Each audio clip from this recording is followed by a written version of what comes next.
Morning మ్యాగజైన్కి స్వాగతం. ప్రముఖ దినపత్రికలో వస్తున్న వార్తల వెనకాల జరుగుతున్న పరిణామాలు చూద్దాం. ఈనాడు చూస్తే ఎన్ని ఇబ్బందులు ఎదురైనా అమరావతి ఆగదు, జగన్ కక్షగట్టి దెబ్బతీశారు, త్వరలోనే శ్వేతపత్రం విడుదల చేస్తాం, అందరి సలహాలు తీసుకుని కార్యాచరణ ప్రకటిస్తాం, తుమ్మ చెట్ల తొలగింపుతో రాజధాని పునరుద్ధరణకు శ్రీకారం, అమరావతి పర్యటనలో ముఖ్యమంత్రి చంద్రబాబు. 5 ఏళ్ల పాటు అమరావతిలో జగన్ చేసిన విధ్వంసంపై అధ్యయనం చేస్తున్నామని, ఎంత నష్టం జరిగింది, ఇప్పుడు ఏ స్థాయిలో ఉన్నాం, గతంలో చేసిన నిర్మాణాలు ఎంతవరకు పనికొస్తాయి, భవిష్యత్ కార్యాచరణ ఏంటి అన్న అంశాలపై త్వరలోనే శ్వేతపత్రం విడుదల చేస్తామని ముఖ్యమంత్రి చంద్రబాబు ప్రకటించారు.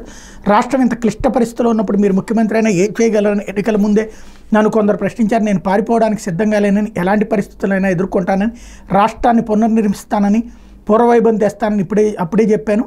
ఎన్ని ఇబ్బందులు ఎదురైనా అమరావతి నిర్మాణాన్ని పూర్తి చేస్తామని పేర్కొన్నారు. ముఖ్యమంత్రి చంద్రబాబు రాజధానిలో గురువారం విస్తృతంగా పర్యటించారు. 5 ఏళ్లుగా నిలిచిపోయిన పనులు, వైకాపా పాలనలో విధ్వంసానికి గురైన కట్టడాల్ని పరిశీలించారు. అనంతరం ఆయన విలేకరులతో మాట్లాడుతూ ఈ 5 ఏళ్లు పనులు కొనసాగించుంటే అమరావతి నిర్మాణం కొలుక్కొచ్చేది, కానీ ఎక్కడ వేసిన మట్టి అక్కడే ఉండిపోయింది.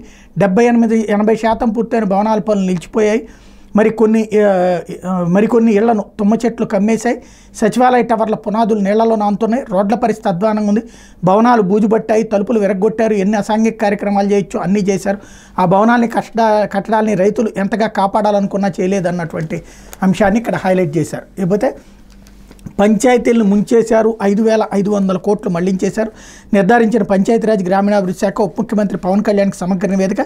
కేంద్ర ప్రభుత్వం గ్రామాల అభివృద్ధి కోసం స్థానిక సంస్థలు కేటాయించిన 15వ ఆర్థిక సంఘ నిధుల్లోంచి గత వైకాపా ప్రభుత్వం 5,500 కోట్లు మళ్లించేసింది. వాటిలో పంచాయతీలకు సంబంధించినవి 3,198 కోట్లోనే, మిగతా 2,502 కోట్లు జిల్లా మండల పరిషత్తులకు ఇచ్చినవి. ఆర్థిక సంఘం మార్గదర్శకాలకు విరుద్ధంగా విద్యుత్ ఛార్జీల బకాయిల పేరుతో వాటిని ఇతర అవసరాలకు మళ్లించింది. వార్త హెడ్డింగ్ చాలా దారుణంగా ఉంటుంది, వార్తలో అసలు నిజం మరొక రకంగా ఉంటుంది.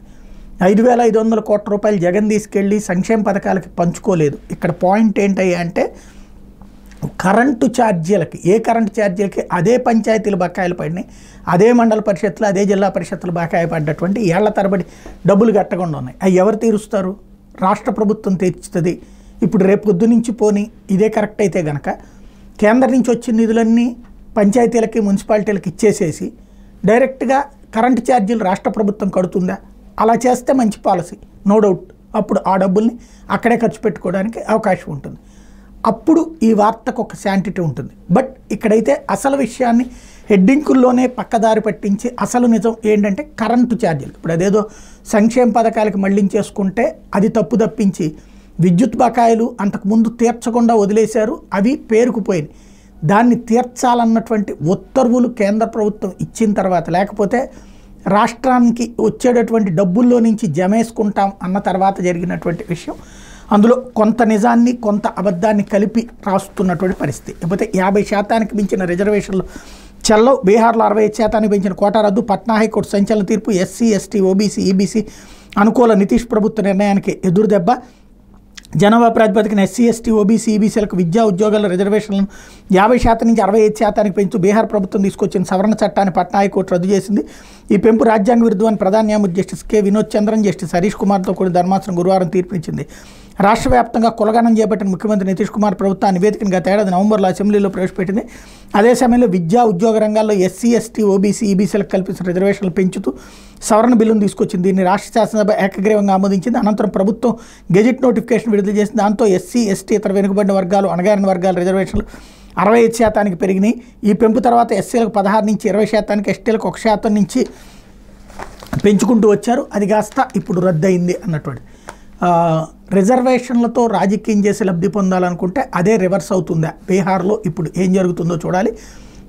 ఏ రాష్ట్రాల్లోనైనా సరే రిజర్వేషన్లు 50 దాటడానికి ఒప్పుకోవట్లేదు. సుప్రీంకోర్టులో వీటికి సంబంధించి పెండింగ్లో ఉన్నది పిటిషన్. అది తేలేదాకా ఇంకా క్లారిటీ రాదు. అది తేలిపోతే, గతంలో అయితే తీర్పు ఇచ్చేసి సుప్రీంకోర్టు కూడా 50%కి మించకూడదని, దాన్ని రివ్యూ చేస్తూ ఇచ్చినటువంటి వాటికి కూడా స్పష్టత ఇచ్చేస్తే రాష్ట్ర ప్రభుత్వాలు ఇక ఈ నాటకాలు ఆడడానికి అవకాశం ఉండదు. ఇకపోతే 2029లో చంద్రబాబుకి సింగిల్ డిజిట్ సీట్లే, ప్రజల కోసం పోరాటాలు ముమ్మరం చేస్తాం, వైకాపా విస్తృతస్థాయి సమావేశాలు జగన్. ఇప్పుడు వచ్చిన ఫలితాలు శకును పాచికల్ లాంటి వారికి కావాల్సినట్టుగా పడ్డాయి. ఇది ఇంటర్వెల్ మాత్రమే వైకాపా అధ్యక్షుడు జగన్ వ్యాఖ్యానించారు. తలదించుకునే రాజకీయాలు ఎప్పుడు చేయలేదు, ఎప్పటికైనా ధర్మం నిజమే గెలుస్తాయి. 2029 ఎన్నికల్లో చంద్రబాబుకు సింగిల్ డిజిట్లోనే సీట్లు వస్తాయని పేర్కొన్నారు. గురువారం తన క్యాంప్ కార్యాలయంలో వైకాపా విస్తృతస్థాయి సమావేశంలో పాల్గొన్న ఆయన ఎన్నికల్లో ఓడిపోయిన అభ్యర్థులతో మాట్లాడారు. ప్రజలపై మనం కోప్పడాల్సిన అవసరం లేదు, ఒక్కోసారి మోసపోతారు. అలా మోసపోయిన వాళ్ళందరికీ మనం అండగా ఉన్నామని భరోసాని ఇవ్వాలి. చంద్రబాబు ప్రలోభాలకు ప్రజలు మోసపోవడం వల్ల మనకు అపజయం కలిగింది. ఆ మోసాలు తేటతెల్లమవగానే ప్రజల్లో మన పట్ల ప్రేమ, ఆయన పట్ల కోపం మొదలవుతాయి. మనల్ని గొప్ప మెజార్టీలతో గెలిపిస్తారు. మీరంతా ఓడిపోయామనే భావనని మనసులోంచి తీసేయండి.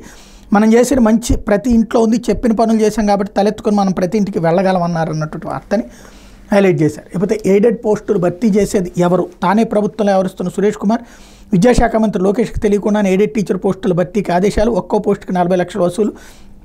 ఎయిడెడ్ టీచర్ పోస్టులు హాట్ కేకులు అమ్మేస్తున్నారు. వైఎస్ఆర్ ప్రభుత్వంలో ఈ పోస్టుల భర్తీ విషయంలో తీసుకున్న నిర్ణయాన్ని తనకే సర్వాధికారులు ఉన్నట్టుగా భావిస్తూ పాఠశాల విద్యాశాఖ కమిషనర్ సురేష్ కుమార్ ఇప్పుడు అమలు చేసేస్తున్నారు. నిజానికి ప్రభుత్వం మారినప్పుడు విధానపరమైన నిర్ణయాలు కూడా మారిపోతాయి. అందువల్ల ఇలాంటి ముఖ్యమైన విషయాల్లో విద్యాశాఖ మంత్రి నారా లోకేష్కి చెప్పాల్సిన అవసరం ఉంటుంది. ఈ విషయాన్ని ఏమాత్రం పట్టించుకోకుండా ఇష్టారాజ్యంగా ఏకపక్షంగా మెమోలు జారీ చేసేస్తున్నారు అన్నటువంటి వార్తని హైలైట్ చేశారు. ఇక్కడ అదే తరహా వార్త. విషయం ఏంటి? ప్రభుత్వం మారినప్పుడు, విధానం మారినప్పుడు అప్పుడు వైఎస్ఆర్ కాంగ్రెస్ పార్టీ తన విధానాన్ని మార్చుకుంటే తప్పు ఎట్లా అవుతుంది? అప్పుడు పాత ప్రభుత్వాన్ని ఎందుకు కొనసాగించలేదన్నాం, తప్పు చేశారన్నాం కదా. అదొక ఆస్పెక్ట్. రెండోది వచ్చేటప్పటికి ఎయిడెడ్ పోస్టులు భర్తీ చేసేది ఎట్లా చేస్తారు? అది అమ్మేసుకోవడానికి. ఆల్రెడీ ఉద్యోగం చేస్తూ అదే సంస్థలో ఉన్నటువంటి వాళ్ళకి మాత్రమే పర్మనెంట్ అవుతుంది. అది అప్పట్లో తీసుకున్న నిర్ణయం. టీచర్లను పర్మనెంట్ చేసేటటువంటి నిర్ణయంలో భాగం.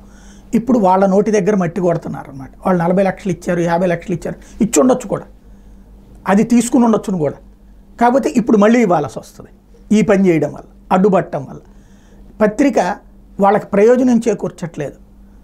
ఈ రచ్చ చేయడం ద్వారా కొత్త వాళ్ళకి ఆదాయ వనరు కింద క్రియేట్ చేయడం, వాళ్ళకి అన్యాయం చేయడం చేస్తున్నారు. కాకపోతే మనం ప్రస్తుతానికి మంచా చెడు అన్నటువంటిది చెప్పినా వినేటటువంటి పరిస్థితి ఉండదు కాబట్టి ఎవరిదో వాళ్ళదే. కాకపోతే నీట్ పేపర్ లీక్ నిజమే. పరీక్షకు ముందు రోజు రాత్రి బయటకు అంగీకరించిన విద్యార్థులు. దేశంలో వైద్య విద్యా కోర్సులో ప్రవేశాలు నిర్వహించిన నీట్ యూజీ ప్రవేశ పరీక్ష 2024 అక్రమాలు జరిగినట్టు వస్తున్న ఆరోపణలు తీవ్ర దుమారం రేపుతున్నాయి. తాజాగా ప్రశ్నాపత్రం లీకేజీ నిజమని తేలింది. ముందు రోజు రాత్రి నీట్ ప్రశ్నాపత్రం తమకు అందిందని బీహార్లో అరెస్ట్ అయిన కొందరు విద్యార్థులు పోలీసులు ఎదురు అంగీకరించారు. మరోవైపు లీక్ కీలక సూత్రధారైన నిందితుడు ఒక్క విద్యార్థి నుంచి 30 లక్షల నుంచి 32 లక్షలు వసూలు చేసినట్టు వెల్లడైంది. ఈ విషయాన్ని నిందితుడు అంగీకరించాడు. కేంద్రం ఆదేశాల నేపథ్యంలో లీకేజీ ఆరోపణలపై దర్యాప్తును బీహార్ ప్రభుత్వం సిట్ని ఏర్పాటు చేసింది. ఇప్పటి వరకు 14 మందిని అరెస్ట్ చేశారు. వారిలో అనురాగ్ యాదవ్, నితీష్ కుమార్, అమిత్ ఆనంద్తో పాటు దానాపూర్ మున్సిపాలిటీలో పనిచేస్తున్న సికందర్ యాదవేందు అనే జూనియర్ ఇంజనీర్ ఉన్నారు. పాట్నాలోని శాస్త్రీనగర్ పోలీస్ స్టేషన్లో నిందితులు విచారిస్తున్నారు. లీకేజీకి సూత్రధారి అమిత్ ఆనంద్ అని తేలింది. అతడు యాదవేందుతో కలిసి పేపర్ను బయటికి తీసుకొచ్చారు. యాదవేందు అనే నిందితుడు అనురాగ్ యాదవ్ అనే విద్యార్థికి మామయ్య అవుతాడు అన్నటువంటి వార్తని ఇక్కడ ప్రధానంగా హైలైట్ చేశారు. అయితే కేజ్రీవాల్కి సాధారణ బెయిల్ అంటూ మద్యం విధాన కుంభకోణంలో నగదు అక్రమ చలామణి అభియోగాలను ఎదుర్కొని ఢిల్లీ ముఖ్యమంత్రి అరవింద్ కేజ్రీవాల్కి పెద్ద ఊరట లభించింది. ఢిల్లీలోని ప్రత్యేక న్యాయస్థానం గురువారం ఆయనకు సాధారణ బెయిల్ మంజూరు చేసిన 1 లక్ష వ్యక్తిగత బాండ్ సమర్పించిన తర్వాత ఆయన విడుదల చేయవచ్చని న్యాయమూర్తి న్యాయబిందు ఆదేశించారు. తీర్పుపై హైకోర్టులో అప్పీల్ దాఖలు చేయడానికి వీలుగా దాన్ని 48 గంటల పాటు పక్కన పెట్టాలని ఈడీ చేసిన వెంటనే న్యాయమూర్తి తోసిపుచ్చారు. విచారణకు ఆటంకం కలిగించరాదని, సాక్షులను ప్రభావితం చేయకూడదని కేజ్రీవాల్పై ఆంక్షలు విధించారు. ఎప్పుడు అవసరమైతే అప్పుడు కోర్టుకు హాజరై విచారణకు సహకరించాలని ఆదేశించారు. ఉదయం వాదోపవాదాల తర్వాత తీర్పును వాయిదా వేసిన న్యాయమూర్తి సాయంత్రం దీన్ని వెలువరించారన్నటువంటి వార్తని హైలైట్ చేశారు. లేకపోతే సాక్షి వచ్చేటప్పటికి ప్రతి కార్యకర్తకు తోడుగా ఉంటాం. వైఎస్ఆర్సీపీ ఎంపీ ఎమ్మెల్యే అభ్యర్థులకు వైఎస్ జగన్ దిశానిర్దేశం. స్థానిక సంస్థల్లో 4 ఏళ్ల దాకా అవిశ్వాసం కుదరదు. చట్టం నిరోధిస్తుంది. చట్టాన్ని మార్చి ఏదో చేయాలనుకుంటే కోర్టులు ఒప్పుకో. మన ఎంపీటీసీలు, జెడ్పీటీసీలు, కార్పొరేటర్లు, కౌన్సిలర్లను బెదిరించే యత్నాలు సాగవు. ఎవరూ ఆందోళన చెందొద్దని మన వాళ్ళకి వివరించండి. మన సంఖ్యాబలం తక్కువే కాబట్టి అసెంబ్లీలో చేయగలిగేది తక్కువే. స్పీకర్ పదవి చేపట్టనున్న వ్యక్తి ఎలా మాట్లాడారో అందరూ చూశారు. జగన్ ఓడిపోయాడు కానీ చనిపోలేదు, చచ్చేదాకా కొట్టాలని వ్యక్తిని స్పీకర్ చేస్తున్నారు. ఇలాంటి వ్యక్తుల మధ్య అసెంబ్లీలో మనం ఏదో చేయగలుగుతామనే నమ్మకం లేదు. మన జెండా పట్టుకున్న ప్రతి ఒక్కరిని కాపాడుకోవాలి. మనల్ని నమ్ముకుని కొన్ని కోట్ల మంది ఉన్నారు. ఏ ఒక్కరు నష్టపోకూడదు. ఎట్టి పరిస్థితుల్లో నిరాశకు చోటివ్వద్దు. మన అడుగులు ముందుకు వేయాల్సిందే. ప్రతి అభిమాని, కార్యకర్తకు భరోసా ఇవ్వాల్సిన బాధ్యత మందే. ఇప్పుడు ఇది ఇంటర్వెల్ మాత్రమే. శకుని పాచికల ఘట్టం. శ్రీకృష్ణుడు తోడు ఉన్న పాండవులు ఓడారు. అంతిమంగా ధర్మం, విశ్వసనీయత, నిజాయితీ గెలుస్తాయి. ఎన్నికల ఫలితాలపై చాలామంది ఫీడ్బ్యాక్ ఇస్తున్నారు. మనం చేసిన మంచి ఇవాళకి ప్రతి ఇంట్లోనూ ఉంది. హిస్పాలుల్లా చంద్రబాబు పాపాలు పండే కొద్దీ ప్రజలతో కలిసి పోరాడదాం అన్నటువంటి వార్తని హైలైట్ చేశారు. ఇక్కడే ఒక పచ్చి తప్పేంటంటే సాక్షి రాసింది కానీ జగన్ మాట్లాడింది కానీ శ్రీకృష్ణుడు తోడున్న పాండవులు ఓడారు. అంతిమంగా ధర్మం, విశ్వసనీయత, నిజాయితీ గెలుస్తాయి. ఎక్కడ ఓడారు వాళ్ళు? కురుక్షేత్రంలో విజయం సాధించారు కదా. అంటే ఈయన ఉద్దేశం ముందు దుర్యోధనుడి చేతిలో ఓడారు, పాచికల్లో ఓడారు అని అనుకుంటా. ఇది శకుని చేతిలో ఓడారు అన్నటువంటి ఉద్దేశం అనుకుంటా. అది హెడ్డింగ్లో వార్తలో తేడా ఉంది. ప్రభుత్వ కార్యాలయంలో మేనిఫెస్టో కనిపించిన పాలన మనదైతే ఇప్పుడు రెడ్ బుక్ హోర్డింగులు పెడుతున్నారు. ఏ అధికారి కక్ష సాధించాలి, ఎవరిపై దాడులు చేయాలి, ఎవరిని నాశనం చేయాలి, ఎవరిపై కక్ష సాధించాలని ఇందులో ఏకంగా పేర్లు రాసుకున్నారు. వాళ్ళని కొడతాం చంపుతామంటూ నిస్సిగ్గుగా దౌర్యం చేస్తున్న పరిస్థితులు కనిపిస్తున్నాయి. శిశుపాలుడి పాపాల మాదిరిగా ఈ ప్రభుత్వం పాపాలు వేగంగా పండుతున్నాయంటూ జగన్ స్టేట్మెంట్ హైలైట్ చేశారు. లేకపోతే ఉక్కు పాతర అంటూ విశాఖ స్టీల్ ఆస్తుల అమ్మకాలు షురు. అధికారం చేపట్టిన 10 రోజుల్లోనే బుద్ధి చూపించిన ఎన్డీఏ సర్కార్ ప్లాంట్ను దివాళా సంస్థగా ముద్రవేసే ప్రయత్నం. గత మార్చి 31కి 4,979 కోట్ల ప్రతికూల నికర విలువ ఉన్నట్టు వెల్లడి. మూలధనం సంక్షోభాన్ని అధిగమించే పేరుతో ఆస్తుల వేలానికి ఏర్పాట్లు. ముంబై, ఢిల్లీ, హైదరాబాద్, చెన్నైలో ఖరీదైన ఆఫీస్ భవనాలు, స్టాక్ యార్డులు, వాటి మార్కెట్ విలువ 4,476 కోట్లు ఉంటుందని లెక్కలు. నిరర్ధక ఆస్తుల నెపంతో ఆస్తుల మానిటైజేషన్కు RINL బోర్డు ఆమోదం. తుది అనుమతుల కోసం కేంద్రానికి ప్రతిపాదనలతో వైపు కేంద్ర గనుల శాఖ మంత్రి స్టీల్ ప్లాంట్ ప్రైవేటీకరణ ఇప్పట్లో జరగదని బాహటంగా చెప్తుంటే మరోవైపు ప్లాంట్ని నిర్వీర్యం చేసే మరుల్ని చాప కింద నీరులా చేసుకుంటూ పోతున్నారు. వర్కింగ్ క్యాపిటల్ కోసం విశాఖ స్టీల్ ప్లాంట్ ఆస్తులను అమ్మకానికి పెట్టేందుకు ప్రణాళికలు సిద్ధమవుతున్నాయి. అధికారం చేపట్టిన 10 రోజుల్లోనే ఎన్డీఏ సర్కార్ స్టీల్ ప్లాంట్పై ఉక్కుపాదం మోపుతున్నట్టు తెలుస్తోందంటూ వాళ్ళని ఇప్పుడు రెచ్చగొట్టే ప్రయత్నం చేస్తుంది. ఇది పచ్చి బూతు వార్త. ఎందుకు అంటే వాస్తవంగా ఇంతకుముందు జగన్మోహన్ రెడ్డి గారి ప్రభుత్వం లేదా జగన్మోహన్ రెడ్డి గారు ఏం చెప్పారు, స్టీల్ ప్లాంట్ ఒకవేళ ప్రైవేట్ చేయదలుచుకుంటే మాకు అమ్మండి మేము కొంటామన్నారు. కొన్నారా? పోనీ డబ్బులు ఏమన్నా ఒక 5,000 కోట్లు ఇస్తే వచ్చేసేది కదా, పోనీ ఒక 20,000 కోట్లు ఇస్తే వచ్చేసేది కదా, రాష్ట్రానికి ఒక ఘనమైన ఆదాయం వచ్చేది కదా. ఇక్కడ నాటకాలు మాత్రమే నడుస్తాయి. ఏ ప్రభుత్వం అధికారంలో ఉన్న ప్రాంతీయ పార్టీల ప్రభుత్వం అంతే. ఎందుకు అంటే అది కాస్ట్ ఎక్కువ, ప్రొడక్షన్ కాస్ట్ ఎక్కువ. ఎందుకంటే దానికంటూ సపరేట్ గనులు ఎక్కడెక్కడి నుంచినో తెచ్చుకోవాల్సి రావడం వల్ల ఎదురవుతున్నటువంటి కనీసం స్టీల్ని మన రాష్ట్రంలో ఎక్కువ రేటు కొన్నా బాగానే ఉంటుంది ప్రభుత్వం తరపున. అది చేయలేదు. ఇంకొకటి ఇప్పుడు ఏంటి, అప్పు దాదాపు 4,979 కోట్లు లాస్ అయిపోయింది. ఆ లాస్కి ఎట్లా తీర్చుకుంటారు ఇప్పుడు? దానికోసం అని చెప్పి స్టీల్ ప్లాంట్ నడుపుతూనే మిగతా వాటిని అమ్మకానికి పెడుతున్నారు. తద్వారా తాత్కాలిక పరిష్కారం, దీనికి శాశ్వత పరిష్కారం ఏంటి అనేటటువంటిది చూడాల్సినటువంటి అవసరం ఉంది. ప్రస్తుతం ఇందులో ఏంటంటే ఇందులో బూత్ అన్నది ఏంటంటే ఈ అమ్మకాలు ఎలక్షన్స్ ముందే ప్రకటించారు. ఒకసారి గుర్తుకు తెచ్చుకుంటే 2 నెలల ముందే ఇదే వార్త వచ్చింది. అప్పుడు మిగతా అన్ని పత్రికల్లోనూ వచ్చింది. సాక్షి లైట్గా తీసుకుని చిన్న వార్త కింద వేసింది. ఈనాడు జ్యోతి అప్పట్లో ఇది హైలైట్ చేసింది, జగన్ వాళ్ళ ఫెయిల్యూర్ అని చెప్పేసి. అప్పుడే అమ్మకానికి పెట్టారు. ఇప్పుడు అమ్ముతున్నట్టుగా నాటకం ఆడుతున్నారు. అది తప్పు నేను అంటున్నాను. మిగతాది అమ్మడం రైటా రాంగా ఎవరి ఆలోచన వాళ్ళది. స్టీల్ ప్లాంట్ అయితే నష్టాల్లో ఉంది, కష్టాల్లో ఉంది. దాన్ని ఆదుకోవడానికి ఒక భారీ ప్యాకేజ్ గతంలో వాజ్పేయి టైంలో ఇచ్చారు. అలాంటిది ఇస్తే కోలుకుంటుంది, లేదంటే కష్టం నష్టం తప్పదు. ఇకపోతే భూములమ్మి రాజధాని నిర్మిస్తాం. అమరావతి పర్యటనలో సీఎం చంద్రబాబు మొత్తం 55,000 ఎకరాలు సేకరించాం. మిగులు భూములమ్మి రాజధాని కట్టుకోవచ్చు. రాజధాని సంపత్తోనే సంక్షేమ పథకాల అమలు. రాజధాని పరిస్థితిపై శ్వేతపత్రం విడుదల చేస్తాం. భవిష్యత్ కార్యాచరణపై అధ్యయనం చేయాల్సి ఉంది. నదుల అనుసంధానం ద్వారా రాయలసీమ రతనాలసీమ అవుతుంది. అమరావతి, పోలవరాన్ని సంపద సృష్టి కేంద్రాలకు తీర్చిదిద్దాం. ఆ రెండింటికి ఆర్థిక సాయం చేస్తామని కేంద్రం గతంలోనే చెప్పింది అంటూ అమరావతి ప్రాంతంలో నీటిలో నిర్మాణాలు పరిశీలిస్తున్న సీఎం చంద్రబాబు అంటూ దీంట్లో నెగిటివ్ ఆస్పెక్ట్ని ప్రొజెక్ట్ చేసింది ఏంటంటే అప్పట్లో బాబు గారు పర్మనెంట్ బిల్డింగ్స్ కోసం కట్టించిందంతా నీళ్లే ఉన్నాయి అన్నటువంటి దాన్ని చూపెట్టుకొచ్చే ప్రయత్నం చేసుకొచ్చారు. అట్లాగే ఏదైతే అమరావతి, పోలవరాన్ని సంపద సృష్టి కేంద్రాలకు తీర్చిదిద్దుతాం ఇవన్నిటి కూడా హైలైట్ చేసుకొచ్చారు. ఇప్పుడు దాడులు కాదు, సూపర్ 6 అమలు ఎప్పుడు, ఇంకా ఎన్ని విధ్వంసాలు, ఎంతమందిని చంపుతారు, ఊరూరా తిరుగుతాం, పార్టీ కార్యకర్తలకు అండగా ఉంటాం, హామీలు అమలు చేయలేక రుషికొండపై చంద్రబాబు ఎల్లో మీడియా దుష్ప్రచారం, ప్రభుత్వ పర్యాటకుల అవసరాల కోసం 7 భవంతుల నిర్మాణం, ఆ భవనాలన్నీ ప్రభుత్వాన్ని వైఎస్ జగన్వి కాదని తెలుసుకోవాలి, 100 కోట్ల కార్యక్రమంలో 100 కోట్ల స్కామ, నిరుద్యోగ వృత్తి ఎప్పటి నుంచి ఇస్తారో చెప్పాలి, మేము ప్రజల మధ్య ఉంటాం, ప్రజల కోసమే పోరాడతాం, మాజీ మంత్రి కొడాలి నాని, రోజా, గుడివాడ అమర్నాథ్, సిదిరెప్పలరాజు, మాజీ ఎంపీ వంగా గీత, ఎమ్మెల్యే సుధా ధ్వజం అన్నటువంటి వార్తని హైలైట్ చేశారు.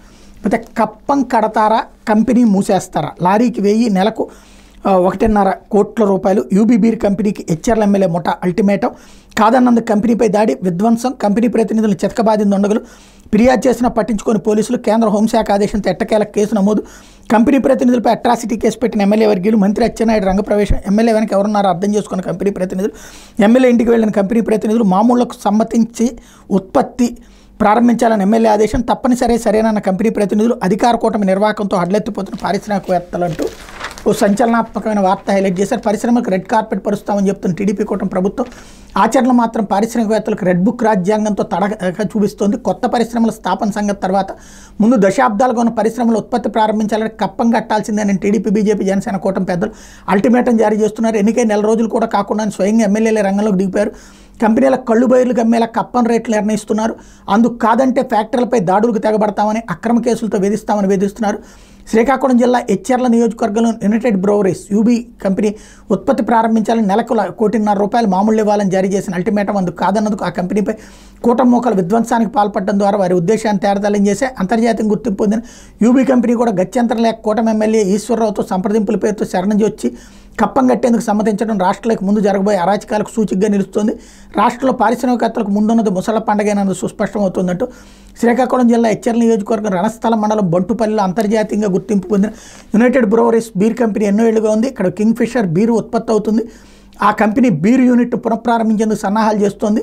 బంటుపల్లి కేంద్రంగా ఉన్న టీడీపీ ముఠాలు గతంలో టీడీపీ ప్రభుత్వం ఆ ఫ్యాక్టరీకి వచ్చి వెళ్లే లారీల నుంచి మామూలు వసూలు చేసి అడ్లెత్తించే ఇటీవల ఎన్నికల్లో ఎచ్చెర్ల నుంచి గెలుపొందిన బీజేపీ అభ్యర్థి నడికుదిటి ఈశ్వరరావు ఇప్పుడు మామూలు వసూళ్లకు రంగంలోకి దిగారు. బంటుపల్లికి చెందిన ఆయన వర్గీయులు ఫ్యాక్టరీకి వచ్చే లారీలను అడ్డుకుని హల్చల్ చేశారు. అనంతరం యూబీ కంపెనీ ప్రతినిధులు కలిసి రోజు లోడింగ్ అన్లోడింగ్ వచ్చే లారీకి 1000 చొప్పున మామూలు ఇవ్వాలని హుకుం జారీ చేశారు. బీరు ఉత్పత్తికి అవసరమైన ముడి సరుకుతో రోజుకు 300 లారీలు వస్తాయి. ఉత్పత్తి అయిన బీరు రవాణా రోజుకు 200 లారీలు వస్తాయి. అంటే రోజుకి సగటున 500 లారీలు వచ్చి వెళ్తాయి. ఎమ్మెల్యే ఈశ్వరరావు ముఠా చెప్పిన దాని ప్రకారం రోజుకి 5 లక్షలు మామూలు ఇవ్వాల్సి ఉంటుంది. ఆ లెక్కన నెలకు ₹1.5 ఏడాదికి 18 కోట్లు యూబీ కంపెనీ ఎమ్మెల్యే వర్గానికి మామూలు కింద సమర్పించుకోవాలి, లేకపోతే కంపెనీ ఉత్పత్తి ప్రారంభించలేదని హెచ్చరించారు. ఎమ్మెల్యే ఈశ్వరరావు వర్గం చెప్పిన మామూలు లెక్కలకు యూబీ కంపెనీ ప్రజలకు కళ్ళు బయలుగమ్మాయి. అంత భారీ మొత్తాన్ని కేవలం ఎమ్మెల్యే వర్గానికి ఇవ్వలేమని చెప్పారు. అంతే ఈ నెల 15 అర్ధరాత్రి 12:30 గంటల సమయంలో ఎమ్మెల్యే ముఠా యూబీ ఫ్యాక్టరీ మీద దాడి చేసింది. ఫ్యాక్టరీ గేట్ల వద్ద సెక్యూరిటీ సిబ్బందిపై దాడికి పాల్పడి గూండాలు లోపలికి ప్రవేశించారు. కార్యాలయంలో ఫర్నిచర్, ఇతర సామాగ్రిని ధ్వంసం చేసి బీభత్సం సృష్టించారు. అడ్డు వచ్చిన కంపెనీ ప్రతినిధులు బూతులు తిడుతూ దాడి చేశారు. Factory head purchase manager, administrative సిబ్బందిని చితకబాదారు. దాంతో కంపెనీ ప్రతినిధులు ప్రాణాలు అరచేతిలో పెట్టుకుని పరారయ్యారు. ఎమ్మెల్యే ఈశ్వరరావు వర్గీయులు దాష్టికంపై యూబీ కంపెనీ ప్రతినిధులు జేఆర్ పురం పోలీస్ స్టేషన్లో వెంటనే ఫిర్యాదు చేశారు. కానీ ఎమ్మెల్యే వర్గీయులపై కేసు నమోదుకు పోలీసులు ససేమిరా అన్నారు. ఈ ఘటనపై తీవ్రంగా స్పందించిన యూబీ కంపెనీ ప్రధాన కార్యాలయం ఢిల్లీలోని కేంద్ర హోంమంత్రిత్వ శాఖ దృష్టికి తీసుకెళ్లింది. దాంతో తప్పనిసరి జేఆర్పురం పోలీసులు ఎమ్మెల్యే ఈశ్వరరావు వర్గీయుల మీద ఈ నెల 16వ తేదీన రాత్రి కేసు నమోదు చేశారు. తమ వారిపై పోలీసులు కేసు నమోదు చేయడానికి ఎమ్మెల్యే ఈశ్వరరావు తీవ్రంగా పరిగణించారు. యూబీ కంపెనీ ప్రతినిధులపై ఆయన వర్గీయులతో ఎస్సీ/ఎస్టీ వేధింపులు నిరోధక చట్టం కింద కేసు ఫిర్యాదు చేయించారు. పోలీసులపై ఒత్తిడి తీసుకొచ్చి యూబీ కంపెనీ ప్రతినిధులపై కేసు పెట్టించి ఎఫ్ఐఆర్ కూడా నమోదు చేయించారు. కంపెనీ ప్రతినిధులు వెంటనే అరెస్ట్ చేయాలని కూడా పోలీసులపై ఒత్తిడి తెచ్చారు అంటూ ఇదో సంచలనాత్మకమైనటువంటి వార్త హైలైట్ చేశారు. ఈ వ్యవహారంలో శ్రీకాకుళం జిల్లాకు చెందిన మంత్రి కింజరాపు అచ్చెన్నాయుడు జోక్యం చేసుకున్నారు. ఆయన కంపెనీ ప్రతినిధులు ఎమ్మెల్యే ఈశ్వరరావుతో మాట్లాడారు. కంపెనీ ఉత్పత్తి ప్రారంభించాలంటే ఏం చేయాలో చెప్పారు. అచ్చెన్న మంత్రం పనిచేసింది. ఎమ్మెల్యే ఈశ్వరరావు వెనక మంత్రి అచ్చెన్న ఉన్నారన్నది యూబీ కంపెనీ ప్రతినిధులకు అర్థమైంది. టీడీపీ, బీజేపీ కూటమి నేతలు డిమాండ్ చేసిన మామూలు సమర్పించుకుంటే తప్ప ఉత్పత్తి ప్రారంభించలేమని స్పష్టంగా తెలిసిపోయింది. దాంతో అనివార్యంగా యూబీ కంపెనీ ప్రతినిధులు ఎమ్మెల్యే ఈశ్వరరావు నివాసానికి వెళ్లి సంప్రదింపులు జరిపారు. వారిపై ఎమ్మెల్యే ఈశ్వరరావు తీవ్ర అగ్రవేశాలతో చిందులు దొక్కారు. తమను కాదని ఈ ప్రాంతంలో ఫ్యాక్టరీ ఎలా నడుపుతారంటూ మండిపడినట్టు సమాచారం. ఢిల్లీ నుంచి అయినా ఎక్కడి నుంచి చెప్పించినా సరే ఇక్కడ తాము పచ్చజెండా ఊపితేనే ఫ్యాక్టరీ గేట్లు తెరుచుకుంటాయని, లేకపోతే లేదని కూడా కరాఖండిగా చెప్పినట్టు తెలుస్తుంది. దాంతో యూబీ కంపెనీ ప్రతినిధులు బంటుపల్లి ముఠా డిమాండ్ చేసిన మేరకు వసూళ్లు ఇచ్చేందుకు సమ్మతించి తిరిగి వచ్చినట్టు ఆ కంపెనీ వర్గాలే చెప్తున్నాయన్నటువంటి వార్తని హైలైట్ చేశారు. ఇప్పుడు ఆ కంపెనీ ఏం సమాధానం చెప్తుంది? సాధారణంగా అధికారంలో ఉన్న వాళ్ళతో గొడవ పెట్టుకోరు. అసలు ఏం జరిగింది అన్నటువంటిది ఆ ఎమ్మెల్యే చెప్పాలి, ఆ కంపెనీ చెప్తే కానీ క్లారిటీ రాదు. అసలు విషయం మేబీ ఇట్లాంటి వాటిలో ఏ స్థానిక ప్రజల సమస్యలు, వీళ్ళకి సంబంధించినటువంటి వ్యర్థాలని కలపడం లాంటి అంశాలు వస్తూ ఉంటాయి. ఏంటన్నది బయటికి తేలాలి. లేకపోతే నాన్ సబ్సిడీ సీడ్ పంపిణీ ఎప్పుడో ఎన్నికలకు ముందే విత్తన కంపెనీలను సిద్ధం చేసిన వైఎస్ఆర్సీ ప్రభుత్వం ఎన్నికల కోడ్తో ఆగిన ఒప్పందాలు ఒక్కడుగు ముందుకు వేసిన నూతన ప్రభుత్వం ఆర్బీకేల ద్వారా నాన్ సబ్సిడీ విత్తన పంపిణీపై నీళ్ళనీడలు. విత్తనాలు ఎప్పుడు వస్తాయో తెలియక రైతుల ఆందోళన అంటూ నాన్ సబ్సిడీ విత్తన పంపిణీ ఈసారి మరింత ఆలస్యమయ్యేటట్టు కనిపిస్తోంది. ప్రతి ఏటా సబ్సిడీ విత్తనంతో పాటు నాన్ సబ్సిడీ విత్తనాలు కూడా ఆర్బీకేలు అందుబాటులో ఉంచేవారు. కానీ ఈసారి ఆ దిశగా ప్రయత్నాలు జరగడం లేదు. ఎన్నికల వేళ ఖరీఫ్ సీజన్లో రైతులు ఇబ్బంది పడకూడదని ముందు చూపుతూ గత వైఎస్ఆర్సీ ప్రభుత్వం సబ్సిడీ విత్తనాలు సిద్ధం చేసింది. ఎన్నికల కోడ్ కారణంగా ఈసారి కాస్త ఆలస్యంగా ప్రారంభమైనప్పటికీ సబ్సిడీ విత్తన పంపిణీ జోరుగా సాగుతోంది. అగ్రి ల్యాబ్స్లో సర్టిఫై చేసిన సీడ్ ఆర్బీకేల్లో నిల్వ చేసి రిజిస్ట్రేషన్ చేసుకున్న రైతులకు పంపిణీ చేస్తున్నారు. ఇప్పటికే పచ్చి రొట్ట విత్తనాల పంపిణీ పూర్తి కాగా వేరుశనగ విత్తన పంపిణీ 90% పూర్తయింది. వరితో సహా ఇతర విత్తనాల పంపిణీ ఊపందుకుంటోంది అన్నటువంటి వార్తని హైలైట్ చేశారు. లేకపోతే ఆంధ్రజ్యోతి అమరావతి పునర్నిర్మాణం అంటూ అంతా ధ్వంసం చేశారు. ఒక దుర్మార్గుడు వాళ్ళ రాజధాని బలైంది. ఏం చేయాలో ఎక్కడ మొదలు పెట్టాలో అర్థం కావడం లేదు. అందరి అభిప్రాయాలు తీసుకుని మళ్ళీ పట్టాలపైకి బ్రాండ్ను ఘోరంగా దెబ్బతీశారు. 5 ఏళ్ల పాటు తుమ్మ చెట్లు పెంచారు. ఎక్కడ వేసిన మట్టి అక్కడే ఉంది.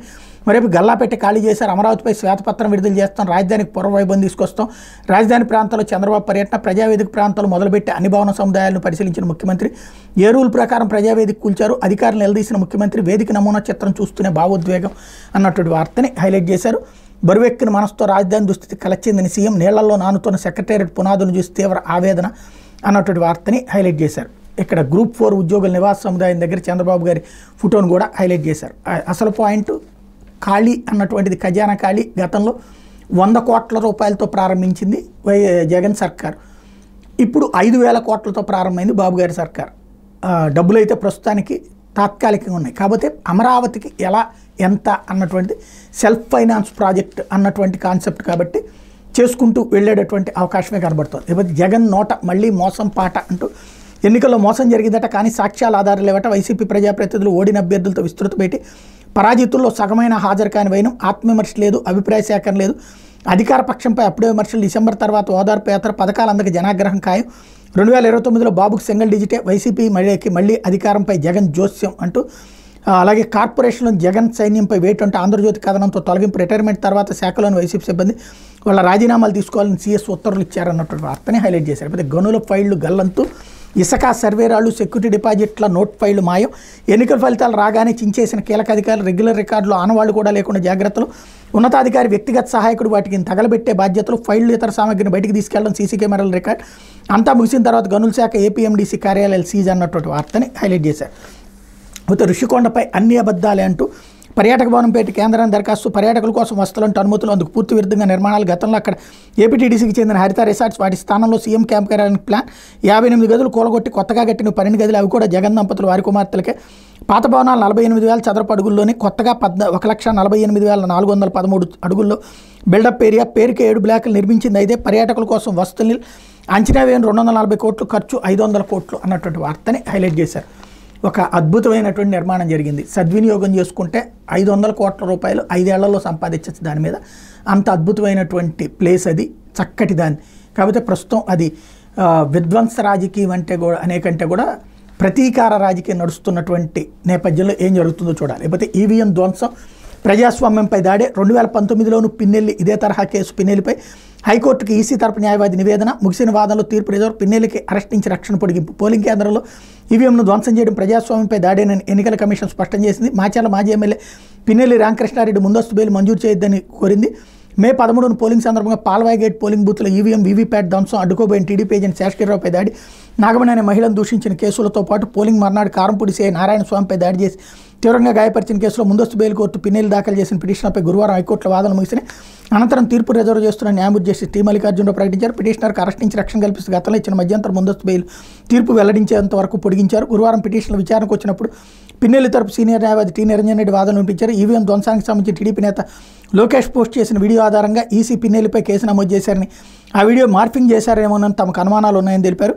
పోలీసుల తరపు న్యాయవాది అశ్విని కుమార్ వాదన వినిపిస్తూ తమ వద్ద ఉన్న వీడియో ఫుటేజ్ ఆధారంగా ఈవీఎం ధ్వంసం చేసి పిన్నెల్లి రామకృష్ణారెడ్డి అని ఈసీ నిర్ధారించిందన్నారు. ఈవీఎం ధ్వంసం ద్వారా పిటిషనర్ ఓటర్లను భయభ్రాంతులకు గురి చేశారు. ఈ ఘటనను ప్రజాస్వామ్యంపై దాడిగా పరిగణించాలి. ఇదే తరహా వ్యవహారంలో 2019లోనే ఆయనపై కేసు నమోదైంది. పోలింగ్ తర్వాత రోజు కారంపూడిలో పిటిషనర్ ఆయన అనుచరులు జరిపిన దాడిలో సీఐ నారాయణస్వామి తలకు తీవ్ర గాయమైంది. కోర్టు విధించిన షరతులను పిన్నెల్లి పాటించలేదు, సాక్షులను బెదిరించారని తెలిపారు. పిన్నెల్లి దాడి బాధితుల తరపున సీనియర్ న్యాయవాది పోసాని వెంకటేశ్వర్లు వాదనలు వినిపిస్తూ ఈవీఎం ధ్వంసం చేయడాన్ని అడ్డుకోబడిన టీడీపీ ఏజెంట్ శేషగిరిరావుపై దాడి చేయాలని పిన్నెల్లి తన అనుచరులను ప్రేరేపించారన్నారు. ఈవీఎం ధ్వంస వ్యవహారంలో పిటిషనర్కు భయపడి ఏ అధికారి వ్యక్తి కేసు పెట్టేందుకు కూడా ముందుకు రాలేదన్నారు. పిన్నెల్లి నేర చరిత్రను పరిశీలిస్తే ఆయన్ను అదుపులోకి తీసుకుని ప్రశ్నించాల్సిన అవసరం ఉన్నారన్నారు. ముందస్తు బెయిల్ పొందేందుకు ఆయన ఏమాత్రం అర్హుడు కాదన్నారు అన్నట్టు వార్తని హైలైట్ చేశారు. ఇది దినపత్రికలో వచ్చిన వార్తలు వెనకాల జరుగుతున్న పరిణామాలు.